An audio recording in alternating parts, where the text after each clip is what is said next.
സ്വർണ്ണക്കൊള്ളയിൽ ദേവസ്വം ബോർഡിന്റെ പങ്ക് വ്യക്തമാക്കി ഹൈക്കോടതിയുടെ ഉത്തരവ്. കോടതിയുടെ അടക്കം കണ്ണ് വെട്ടിച്ച് ദ്വാരപാലക പാളികൾ കൊണ്ടുപോകാൻ ദേവസ്വം ബോർഡ് ആസൂത്രണം നടത്തി. പ്രസിഡന്റ് PS പ്രശാന്ത് പാളികൾ പോറ്റിക്ക് കൊടുത്തുവിടാൻ 2024 കാട്ടിയ തിടുക്കത്തെ ഹൈക്കോടതി സംശയനിഴലിൽ നിർത്തുകയാണ്. ശബരിമല സ്വർണ്ണക്കൊള്ളയുമായി ബന്ധപ്പെട്ട് പ്രത്യേക സംഘം സമർപ്പിച്ച അന്വേഷണ പുരോഗതി റിപ്പോർട്ട് പരിശോധിച്ച ശേഷം ഹൈക്കോടതി ദേവസ്വം ബെഞ്ച് ഇന്നലെ പുറത്തിറക്കിയ ഉത്തരവാണിത്. ഈ ഉത്തരവിൽ ശബരിമല സ്വർണ്ണക്കൊള്ളയുമായി ബന്ധപ്പെട്ട് ഇതുവരെ അന്വേഷണത്തിൽ എന്തൊക്കെ കണ്ടെത്തി എന്നുള്ളതിന്റെ വിലയിരുത്തലാണ് ഹൈക്കോടതി നടത്തിയിരിക്കുന്നത്. മാത്രമല്ല, ഈ സ്വർണ്ണക്കൊള്ളയുമായി ബന്ധപ്പെട്ട് ദേവസ്വം ബോർഡിനെതിരെ ഗുരുതരമായ പരാമർശങ്ങളും ഈ റിപ്പോർട്ടിലുണ്ട്. പ്രത്യേകിച്ച് PS പ്രശാന്തിന്റെ നേതൃത്വത്തിലുള്ള ഇപ്പോഴത്തെ ദേവസ്വം ബോർഡിനെതിരെ. ശബരിമലയെ നിരീക്ഷണ പരിധിയിൽ നിർത്തിയിരിക്കുന്ന ഹൈക്കോടതിയുടെ അടക്കം കണ്ണുകെട്ടി ഈ ദ്വാരപാലക പാളികൾ വീണ്ടും ഉണ്ണികൃഷ്ണൻ പോറ്റിയുടെ കൈവശം കൊടുത്തയക്കാൻ ഇപ്പോഴത്തെ ബോർഡ് തിടുക്കം കാട്ടിയെന്ന് ഹൈക്കോടതി ഈ ഉത്തരവിൽ വിലയിരുത്തുന്നുണ്ട്.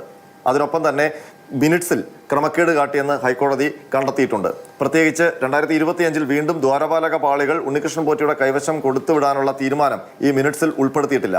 അത് ഗുരുതരമായ ക്രമക്കേടായിട്ടാണ് ഹൈക്കോടതി വിലയിരുത്തുന്നത്.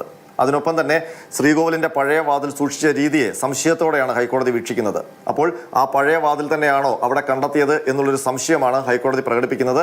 അതിനൊപ്പം തന്നെ അന്താരാഷ്ട്ര കള്ളക്കടത്ത് സംഘങ്ങൾക്ക് ശബരിമലയിലെ സ്വർണ്ണക്കൊള്ളയുമായി ബന്ധമുണ്ടോ എന്നുള്ള കാര്യവും പരിശോധിക്കണമെന്ന് ഹൈക്കോടതി SITയോട് ആവശ്യപ്പെടുന്നുണ്ട്. മാത്രമല്ല, ഈ സ്വർണ്ണക്കൊള്ളയിൽ ദേവസ്വം ബോർഡിന്റെ പങ്ക് വിശദമായി അന്വേഷിക്കാനാണ് SITയോട് ഹൈക്കോടതി ആവശ്യപ്പെട്ടിരിക്കുന്നത്.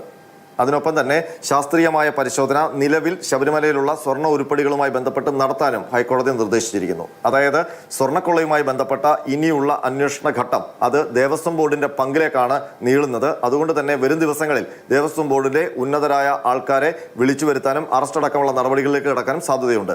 ഇന്ന് SITയുടെ പ്രത്യേക യോഗം H വെങ്കടേഷിന്റെ നേതൃത്വത്തിൽ ഈഞ്ചക്കലിലെ ഓഫീസിൽ നടക്കുകയും ചെയ്തു. ഇന്നലെ ഹൈക്കോടതിയുടെ ഉത്തരവടക്കം വന്ന പശ്ചാത്തലത്തിൽ നിലവിലുള്ള അന്വേഷണ പുരോഗതി ഉദ്യോഗസ്ഥർ വിലയിരുത്തിയിട്ടുണ്ട്. അടുത്ത ഘട്ടത്തിലേക്ക് അന്വേഷണം കടക്കുകയാണ്.